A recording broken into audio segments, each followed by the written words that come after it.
the greatest leap towards the most ill-judged lurch towards protectionism since the Smoot-Hawley Act of the 1930s is Donald Trump's round of punitive tariffs, sweeping, sudden, economically immature, destabilizing.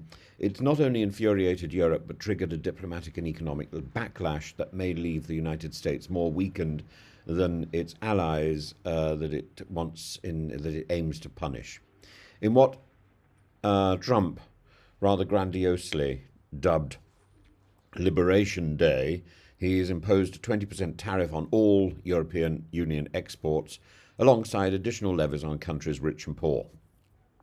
According to Evercore ISI, this raises the average US tariff rate above the peak seen under Smoot-Hawley, the same Smoot-Hawley mentioned in Ferris Bueller's Day Off as an emblem of economic idiocy.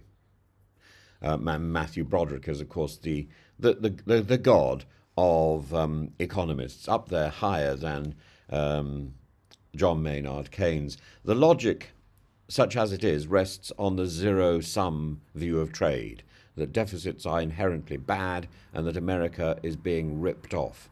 And this is as fallacious as saying one has a trade deficit with Tesco simply because when one buys groceries and they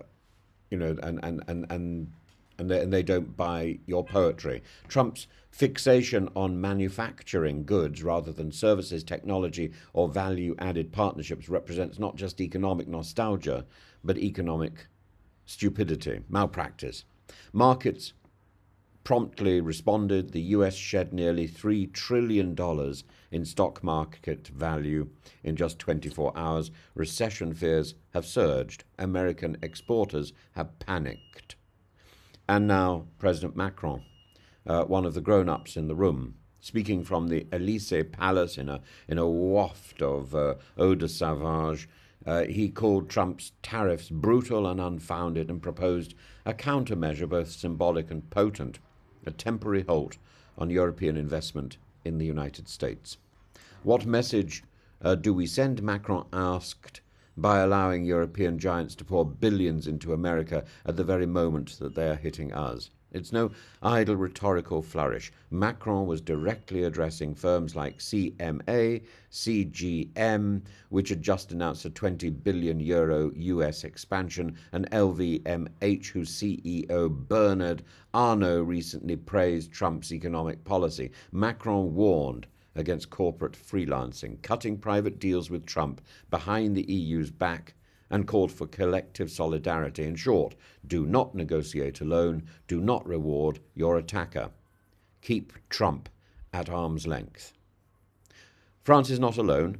Spain's Pedro Sánchez announced or called Trump's approach protectionist madness, while Germany's Olaf Scholz said it was an attack on the very system that built global prosperity.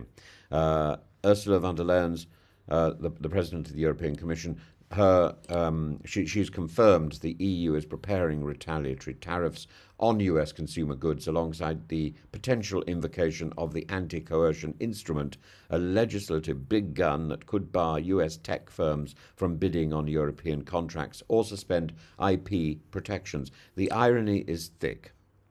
America's sanctions on Europe are now eliciting sanctions on America of the sort previously reserved for China. Autarkic logic, once confined to Mussolini's Italy or North Korea's sealed economy, has apparently found new converts in Mar-a-Lago and Substack blogs. So we shouldn't be coy. Tariffs are not bloodless weapons. They raise prices for consumers, they stifle innovation, they delay supply chains, they create retaliatory chaos. They are blunt instruments wielded for political optics rather than economic good. The EU estimates that Trump's tariffs will affect 70% of EU exports to the US, but here's the twist. The US itself may lose more. It enjoys a €109 billion surplus in services, finance, tech, education. And should Europe genuinely strike back, Silicon Valley and Wall Street may feel the heat far more than a Bavarian car manufacturer.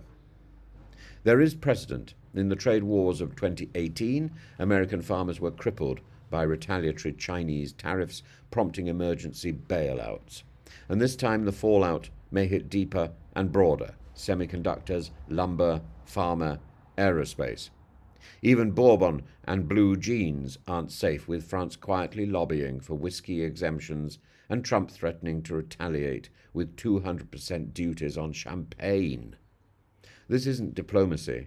This is schoolyard economics armed with nuclear weapons. And, of course, the difference between Trump's tariffs and sanctions is minimal. In the final analysis, Trump's tariff tantrum may play well in steel towns and cable news segments, but it leaves the global economy poorer, more fragmented, less resilient. It also means that the sanctions that are placed on Russia or Iran pale in significance.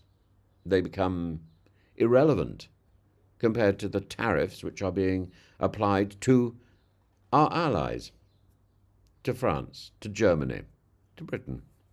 And what of Macron's call for collective solidarity? It's more than European bravado. It's an urgent reminder that the transatlantic relationship is built on mutual investment and trust, not transactional bullying. If Trump continues down this road, it's not the EU that will be isolated, it's the United States that risks turning itself into the very ridiculous empire that it once defeated, the autarkic empire that it once defeated.